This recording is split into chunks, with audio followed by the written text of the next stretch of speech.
چلو بسم اللہ الرحمن الرحیم. آج کل خاندانوں میں رواج ہو گیا ہے کہ لوگ بزرگوں کی تقبیل دسبوسی وغیرہ کرتے ہیں، اور جو ان بزرگوں کی دسبوسی نہ کرے ان کو بہت برا سمجھا جاتا ہے. استغفر اللہ استغفر اللہ. جو کہے کہ میرے لیے لوگ کھڑے ہو یا میرے ہاتھ پیر چومے، یہ شخص جو قیامت میں آئے گا اس کا چہرہ ہوگا ہڈی کا گوشت نہیں ہوگا. اللہ اس کو علی رؤوس الخلائق ذلیل خوار کرے گا. شیخ الاسلام شیخ العرب والعجم حضرت مولانا حسین احمد صاحب مدنی رحمہ اللہ کا جب کوئی ہاتھ چومتا بڑی سختی سے ہاتھ کھینچتا، اور جب کوئی کہتا کہ حضرت گنگوئی نے لکھا ہے کہ چومنا جائز ہے تو حضرت فرماتے مولانا گنگوئی جیسے ہاتھ ہو تو ہم بھی چوم لیں. ہر ہاتھ تھوڑا چوما جاتا ہے. بعض ملکوں میں رواج ہے، افغانستان میں بلوچستان جو بھی آنے والا ہے وہ چومتا رہے گا اس کو. یہ تواضع میں شامل ہے. ہمارے ایک مخلص دوست ساتھ تھا، اس نے دیکھا کہ انہوں نے بڑا چوما کا بڑا اکرام کرتے. اتنے میں ایک عام سا آدمی آ گیا، اس کو یہ ایسا چوما جیسے گائے بچڑے کو چومتی ہے، پورا گیلا کر دیا سیت جوڑ کو. میں نے کہا یہ ان کا رواج ہے، اکرام تو جانتے نہیں کہ اکرام ہوتا کیا ہے. اکرام ہوتا تو صرف راس العلماء مشائخ اعظام جن پر ایمان دین موقوف ہے، صرف ان کی دسبوسی ہوگی. ترک اولا ہے اور بہتر ہے، اور مجھے بالکل معاف رکھا جائے.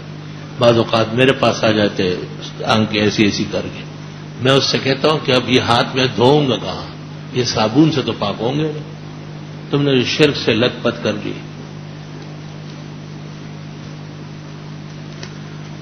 مرنے والے کے پیچھے جو قرآن خوانی کی جاتی ہے اس کا قرآن اور حدیث سے ثابت ہے. جی ہاں، مرقات شرح المشکات جلد 4 صفحہ 464. كانت الانصار اذا مات فيهم رجل يختلفون الى قبره وبيته ويقرؤون له القرآن. انصار میں میت ہو جاتی تو لوگ قبر پر بھی جا کے تلاوت کرتے، ان کے گھر بھی جا کے تلاوت کرتے. فتاوی عالمگیری جلد اول کتاب الجنائز. جب لوگ تدفین سے فارغ ہو جائے قبر کے ارد گرد ایک قرآن پورا پڑھ لے پھر دعا کر کے روانہ ہو جائے. فتاوی عالمگیری جلد اول کتاب الجنائز. آپ کا یہ پوچھنا کہ مردے کے لیے قرآن پڑھے یا نہیں، یہ بھی قیامت کی نشانیوں میں سے. عنقریب یہ پرچی بھی آئے گی کہ مردے کے لیے دعا کرے یا نہیں. اس کے بعد پرچی آئے گی کہ مردے کو جلا نہ دے مٹی کا تیل ڈال کے. جیسے جیسے لوگوں سے ایمان نکل رہا ہے ایسے ہی اچھے مسائل بھی ان کو برے لگتے ہیں. اس حدیث کا حوالہ عنایت فرمائے کہ آپ نے فرمایا کہ ایک قوم ایسی آئے گی جو میرے صحابہ کو برا بھلا کہے گی، اگر ان میں سے کوئی بیمار ہو جائے عادت نہ کرنا، اگر ان میں سے کوئی مر جائے. مسلم شریف کتاب الایمان میں بھی ہے، اور ان الذین فرقوا دینہم وکانوا شیعا لست منہم فی شیء.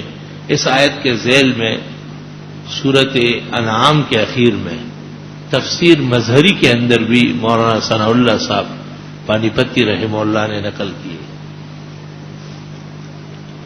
اگر ایک طرف فضائل اعمال بیان ہو تو اس شخص کے لیے جائز ہے کہ قرآن کی تلاوت کرے یا نہیں. فضائل اعمال بھی ایک کام ہے، وہ قرآن کریم کی تلاوت بھی ایک کام ہے. دونوں کو نہ ٹکرائے. جب اعمال کا درس شروع ہوا تلاوت روک لے، ان میں بیٹھ جائے، خیر کا کلمہ سن لے. جب اعمال قرآنی کی تعلیم مکمل ہو جائے تو آپ تلاوت شروع کر لیں. خواہ بلا وجہ طوفان پیدا کر رہا ہے. اگر شوہر اپنی بیوی کے دودھ پی لیے تو کیا حرمت ثابت ہوگی؟ بیوی کا دودھ پینا ناجائز اور حرام ہے، جیسے پیشاب پینا ناجائز ہے. جو لوگ عورت کا دودھ پیتے ہیں وہ پیشاب بھی پیتے ہیں. گندی فطرت غلیظ طبیعتوں کا کام ہے. باقی مدت رضاعت 2.5 سال ہے. 2.5 سال کے بعد اگر کسی کو خاتون کا دودھ پلایا جائے تو اس سے حرمت رضاعت ثابت نہیں ہوتی. رات کے واعظ میں آپ نے کہا کہ ابھی یہ صحیح ہے یا غلط؟ فاسألوا اللہ من بطون اکفکم، اذا سألتم اللہ فاسألوہ من بطون اکفکم، کتاب الدعوات والاذکار للنووی، صحیح حدیث ہے۔ آپ نے جو لکھی وہ غلط ہے، میں نے جو پڑھی وہ صحیح ہے۔ خاندان کی کسی بزرگ عورت کے پیشانی کا بوسہ لینا یا وہ پیشانی پر بوسہ دے، یہ بوسے ان کو رہنے دے، بس یہ بوسہ بازی ختم ہی ہو تو اچھا ہے۔ اور یہ اگر عقیدت سے متعلق ہے تو پھر اس پر سوال نہیں وارد ہوتا ہے، یہ عادات ہے، اس لیے آپ پوچھتے ہیں، دل چاہتا ہی نہیں۔ دوسرے کے بچے کو حفظ کرانے کا بھی اپنا ہی ثواب ہے، اتنا ہی ثواب ہے جتنا اپنے بچے کو، دوسرے کے بچے کو حفظ کرانے کا ثواب تو زیادہ ہے، کیونکہ اس میں تصدق بھی ہے۔ قیامت میں ابناء و اولیاء گناہگاروں کی شفاعت کریں گے، اولاد حق تعالیٰ کی مرضی پائیں گے جب شفاعت کریں گے۔ کیا یہ بات ٹھیک ہے؟ قیامت کے دن پیغمبر اور نیک لوگ اولیاء کرام گناہگاروں کی شفاعت کریں گے، یہ صحیح ہے۔ شفاعتی لأہل الکبائر من امتی، آپ نے فرمایا گناہگاروں کے لیے میری شفاعت کام آئے گی۔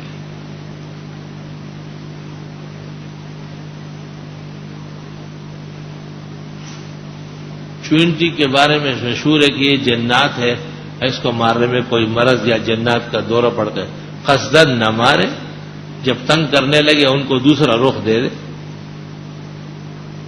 شرعاً ضرر رساں جانور مارنا جائز، کوئی حادثہ یا زہریلی چیز کھانے کی وجہ سے کچھ دن بے ہوشی ہے تو وہ بے ہوشی میں آنے کے اپنی قضا نماز پڑھے گا۔ اگر اتنا وقت وہ بے ہوش رہا کہ 6 نمازوں کا وقت گزر گیا اور اس کو بالکل خیر خبر نہیں ہے، تو پھر علماء کے 2 قول ہے کہ اب جب ہوش میں آئے گا تو اس کے بعد والی نماز فرض ہے۔ صاحب ہدایت کا خیال یہ ہے کہ نہیں، اگر کم ہے تو پڑھ لے، زیادہ ہے تو فدیہ دے دے۔ صاحب قاضی خان کی رائے یہ ہے کہ معاف ہے، نماز فرض ہی نہیں ہے۔ قسطوں پر اتنے کی گاڑی ملے اور لینا جائز ہے، اگر جائز ہے تو وہ خریدنے کے بعد بے کرے۔ بھائی اس طرح غلط نہ پوچھا کرو، صحیح سوال بناؤ۔ نقد اور ادھار کا فرق ہے، ایک گاڑی نقد پر 30 لاکھ کی ہے، ادھار پر 40 لاکھ کی ہے، یہ جائز ہے۔ آگے تم جانو تیرے سود جانے۔ نقد اور ادھار کا فرق فقہ میں ہے۔ میں کئی بھی کام کرتا ہوں تو ذہنی دباؤ کا شکار ہو جاتا ہوں اور دل بے چین ہو جاتا ہے، جس کی وجہ سے کسی بھی کام پر نہیں جاتا۔ عادت ہو گئے، خراب عادت ہو گئے، مفت خورا بنا ہوا ہے۔ ہاں، جب آدمی ٹھنڈے چاؤ میں آرام سے کھائے تو کام کیوں کرے؟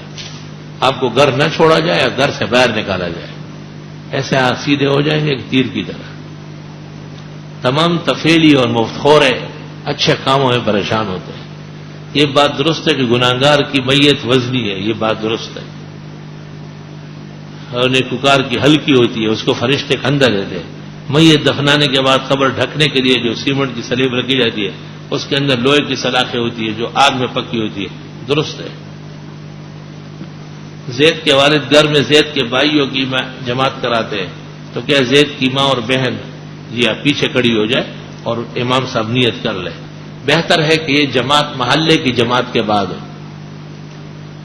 مدرسہ صاحب عبدالتصیر کا 18واں سال پڑھایا، معلوم ہے کرنے کہ مولانا غلام اللہ خان، مولانا احمد علی، مولانا عبداللہ درخواستی دور حاضر میں سے کس نے 18 سال یا اس سے زیادہ تفسیر، سب نے زیادہ پڑھایا۔ حضرت مولانا حسین علی صاحب نے تو شاید 66 سال پڑھایا ہے۔ مولانا عبداللہ درخواستی نے بھی 60، 65 سال، 70 سال سے زیادہ پڑھایا ہے۔ شیخ القرآن مولانا غلام اللہ خان صاحب نے 50 یا 55 سال پڑھایا۔ شیخ القرآن مولانا محمد طاہر پنجپیری نے بھی 50 سال پڑھایا۔ پنجپیر مولانا دارالعلوم دیوبند کے فاضل تھے، مولانا نصیر الدین غرغشتوی کے شاگرد خاص تھے، مولانا حسین علی کے علوم کے امین تھے۔ البتہ ان کا انداز بیان کا غیر معمولی متشدد تھا، جس سے فائدے کے بجائے نقصان زیادہ ہوتا تھا۔ اب ان کے متبعین میں اچھے بھی ہیں اور حد سے بڑھنے والے بھی ہیں۔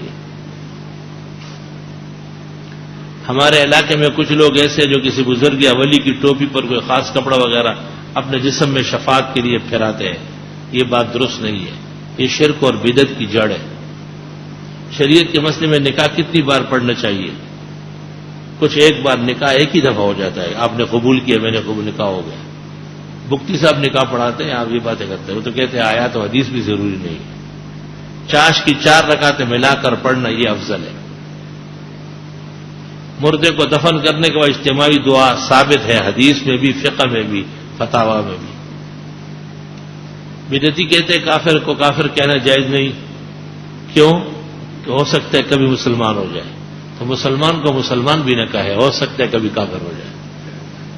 مطلب ان کا یہ ہے کہ ہمیں کافر مت کہو، وہ ہے، بدعتی کہو، ہمیں انہیں بدعتی جہنمی کہا گا۔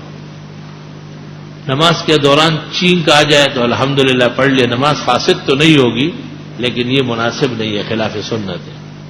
اگر کسی کو نماز کے لیے بولا جائے اور غصے میں آ کر بول دے کہ میں کافر ہوں تو کافر ہو جائے گا وہ۔ ایمان اور نکاح دوبارہ کرنا پڑے گا۔ ثلاث جدہن جد وہزلہن جد، ہنسی مذاق میں بھی کہے کہ میں کافر ہوں، کافر مرتد ہو گیا، اسلام سے خارج ہے۔ الٹے ہو کے لیٹنا منع ہے۔ فیض الباری جلد 4 کتاب اللباس میں مولانا انور شاہ صاحب نے لکھا ہے، اما النوم معکوسا علی البطن فتلک زجعۃ اہل النار اعاذنا اللہ منہا، الٹا ہو کے لیٹنا دوزخیوں کا طریقہ ہے، اللہ اس سے بچائے۔ حضرت دعا فرمائے کہ اللہ دین و دنیا میں کامیابی عطا فرمائے، آمین۔ سنا ہے سواری پر سوار ہو کر اگر یہ دعا جو قرآن کی آیت ہے وما قدر اللہ حق قدری پڑھ لے تو حفاظت ہوتی ہے۔ جی ہاں، سلام نرستو مسئلہ زمون کو علاقہ غیر مقلدین بھی اوی اترکاتر غیر مقلدین گمراہان و بے دین دی دوزخیان دے دین نے بارشوی ہمارے پر دعا ہو کہتا تو دعاگانی کی گئی۔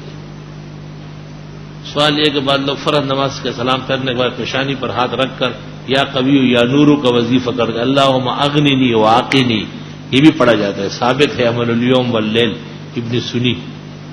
زکریا علیہ السلام نے دعا کی کہ اے اللہ ایسی اولاد عطا فرما جو وارث ہو میری، لیکن یحییٰ کا انتقال تو زکریا کے ساتھ بذریعہ شہادت ہوئی، اللہ کی مرضی ہے، بیٹا دے دیا، وارث ہوا نہ ہوا، نبوت میں تو وارث تھا نا۔ وارث کے لیے ضروری نہیں کہ بعد میں ہو، زندگی میں بھی کام کر لیا ہے۔ یہ حدیث صحیح ہے کہ ایک صحابی سے پوچھا گیا کہ رسول اللہ کا جھنڈا کیسا تھا، فرمایا کہ سیاہ اور سفید دھاریاں مربع، جس کا سیاہی سفیدی پر غالب تھی۔ اگر یہ حدیث ہے تو ایک تنظیم کے جھنڈا اسی طرح ہے، کیا اس حدیث کا اطلاق اس پر ہو؟ جمعیت علماء اسلام کا جھنڈا سنت اور حدیث کے عین مطابق ہے۔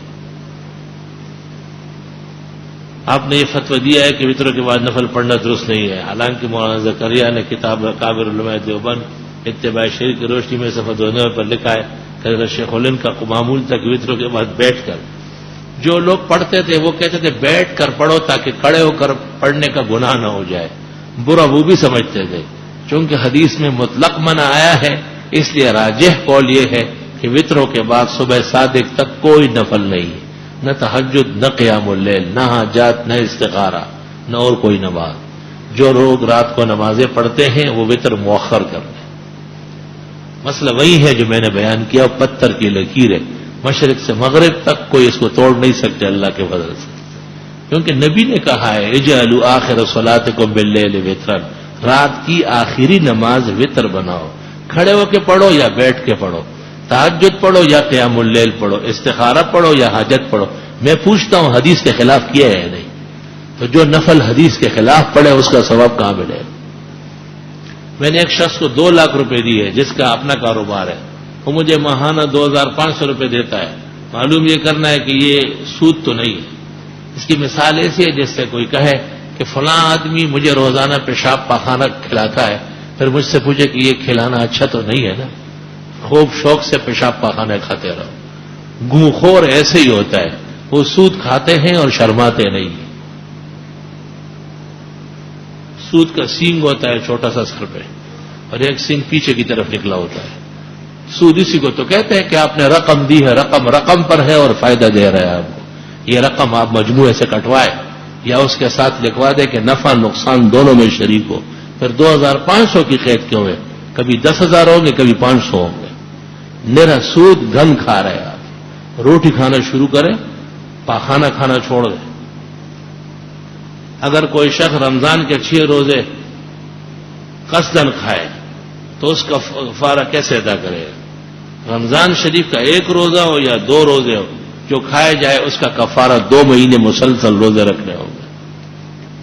کیا گناہ کرنے کی وجہ سے جو تقدیر میں لکھا ہوا ہے وہ بہتر کام رکے گا؟ تقدیر تو آپ جانتے نہیں ہیں, آپ گناہ کے لیے کیوں تیار ہو رہے ہیں؟ آپ اچھے کاموں میں لگ جائیں, یہ خدا کی مرضی. محرم کے 10 دنوں میں مسلمان مشروب بناتے ہیں, مسلمانوں کے بنائے ہوئے پی سکتے یا نہیں؟ گھر پر پانی نہیں مل رہا ہے کیا کہ خواہ راستوں کے حسینی سبیلوں سے پیتے ہیں اور اپنے ایمان کا بٹھا کراتے ہیں؟ اگر کوئی آدمی میت کی طرف سے قربانی کرے, میت کو ثواب پہنچانے کے لیے درست اور صحیح ہے, اس کا گوشت خود بھی کھائے اوروں کو بھی کھلائے. نماز میں آخری قاعدہ فرض ہے تشہد جتنا بیٹھنا. آپ نے حدیث سے ثابت کیا کہ فرض. حدیث خبر واحد ہے, خبر واحد سے تو واجب ثابت ہوتا ہے, خبر واحد نہیں ہے, اخبار مشہورہ ہے, اور اخبار مشہورہ قسم نوع من المتواتر ہے, اور اس کو تعامل و تلقی حاصل ہے, اس واسطے وہ درست اور صحیح ہے, فرضیت قطعی ثابت ہے. ایک عورت بیٹی, ایک آدمی آیا, اس کو کہا آپ سے شادی کروں گا, کہا قبول ہے. عورت کا قبول ایجاب کے بعد دوسرا آدمی آیا, اس سے بھی بات ہوئی. مطلب ایک 2 مسلمانوں کی موجودگی میں ایک مسلمان مرد اور عورت نے ایجاب قبول کر لیا اور کوئی مانع اور عارض نہیں تھا, نکاح ہو گیا. عورت نے اپنی زندگی میں باپ سے اپنا حصہ نہیں مانگا, اس کے مرنے کے بعد اس کے بیٹے اس کا حصہ لے سکتے ہیں نہیں. باپ سے تو زندگی میں کوئی بھی نہیں مانگتا. جب باپ مر جاتا ہے تو اولاد وارث ہوتی ہے. ماں کا حصہ نانا کے مال میں سے, باپ کا حصہ دادا کے مال میں سے پوتے اور نواسے لیں گے, بشرطے کہ ان کا باپ اور ان کی ماں اپنے ماں باپ کی موجودگی میں نہ مرے ہو. اگر ان کے ماں باپ اپنے نانا دادا کی موجودگی میں مرے تو نواسے اور پوتے وارث نہیں. کوئی نفلی نماز پڑھ رہا ہے, اگر ماں یا بیوی اس کو اچانک بولے, آواز دے تو نماز توڑ دو, اس کو جواب دے. اگر حالت ایسی ہے کہ ان کی جان خطرے میں ہے تو نماز توڑ دے, ورنہ نہیں. اذان کے بعد مسنون دعا رب اللہ رب حاضر دعوت تامہ, ہاتھ نہ اٹھائے اس میں. جمعہ نماز میں وقت کون سا ہے؟ ظہر کا یا جمعے کا؟ نہیں, جمعے کا وقت ہے. وقت ظہر کا ہے, پڑھیں گے جمعہ کا ہے یا ظہر کا ہے, بات ایک ہی ہے. دل جانتا ہے کہ نماز جمعہ ہے. فرض نماز میں امام صاحب کو غلطی بتانے سے نماز میں خرابی تو نہیں ہوگی, بشرطے کی ضرورت ہو, اجلت بنائے. یہ بات صحیح ہے کہ 10 محرم کو کربلا میں خون جوش میں آتا ہے, سب جھوٹ ہے. یہ رفضی کے سے ماتمیوں کا فریب ہے. شیعہ ماتم کرتے کیا کہ صحابی کی بد دعا ہوئی ہے. اللہ کے نبی نے کہا ہے کہ جو میرے صحابہ کو برا کہے وہ قیامت تک مار کھائیں گے. فجر کی سنت اگر فرض سے پہلے نہیں پڑھ سکا, سورج نکلنے کے بعد پڑھے. رمضان میں حافظ تراویح کے بعد اکثر سورہ ملک پڑھتے ہیں, ضروری سمجھنا بدعت ہے. 10 محرم میں گاؤں والے قبروں پر دعا مانگنے کے لیے جاتے, بے اصل عمل ہے, خالص بدعت کربلائیوں کی باتیں ہیں. کیا یہ بات ہے کہ حضرت عمر نے علم منطق کے کتب خانے جلا دیے تھے؟ بالکل جھوٹ ہے. کیا علم منطق حضرت عیسیٰ کسی اور نبی کو خدا کی طرف سے بطور تحفے کے دیا؟ حضرت سلیمان کے بارے میں ہے علمنا منطق الطیر. اگر کوئی آدمی وطر رات بھر کے آخر میں حصے میں پڑھتا ہے, ایک مرتبہ دیر ہو گئی تو فجر میں نماز فجر سے پہلے پڑھ لے. کوئی آدمی گاؤں میں لاؤڈ سپیکر دیکھ کر ساری رات ختم قرآن نکالے تو صحیح ہے. لاؤڈ سپیکر دیکھ کر کے سارے لوگوں کو تنگ کرنا, یہ کہاں کا ثواب ہے؟ اپنے گھر پر کمرہ بند کر کے ساری رات پڑھتا رہے.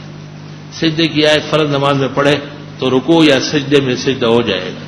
مستقل سجدے کی ضرورت نہیں, الا یہ کہ سورہ سجدہ پڑھ لے جس میں سجدہ کرنا سنت ہے. اس نیت سے کاروبار شروع کر رہا ہوں کہ مسجد مدرسے کا انشاءاللہ بھرپور تعاون کروں گا. جتنی نیت ہوگی اتنی اللہ آپ کو کامیابی دے گا. اکثر لوگ ایسا کرتے ہیں, پھر جب پیسے آ جاتے ہیں مدرسہ مسجد کو جانتے بھی نہیں. مرحوم والد کے لیے دعا کی درخواست ہے, اللہ تعالیٰ بخشش فرمائے. طالب آزاد صاحب بیمار ہے, اللہ صحت و شفا دے. میرا بیٹا امریکی صحافی کے اغوا و قتل کے الزام میں قید ہے, ابھی ہائی کورٹ میں اپیل کا مقدمہ چل رہا ہے. اب سے دعا کی طرح اللہ پاک آسانیاں پیدا فرمائے. الحمدللہ رب العالمین, نستغفرک اللہم و نسألک السلام والعافیہ. لا الہ الا اللہ وحدہ لا شریک لہ, لہ الملک و لہ الحمد وعلی کل شیء قدیر. جتنے مسلمان مرحومینوں کے لیے دعاؤں کا کہا ہے اللہ ان کی مغفرت فرمائے، جن بیماروں کے لیے کہا گیا اللہ ان کو صحت شفا دے، جن قیدیوں کے لیے کہا گیا اللہ ان کے رہائی کے اسباب پیدا فرمائے، دیگر مصیبت زداؤں کو اللہ دستگیری فرمائے، امداد و نصرت فرمائے، حق تعالی دعائے قبول فرمائے، مراد عطا فرمائے، ہر طرح مشکلات حل فرمائے، پریشانیاں دور فرمائے، ایمان و اسلام دین و دنیا کی خوشیاں بکمال نصیب فرمائے۔ صلی اللہ تعالی علیہ وسلم۔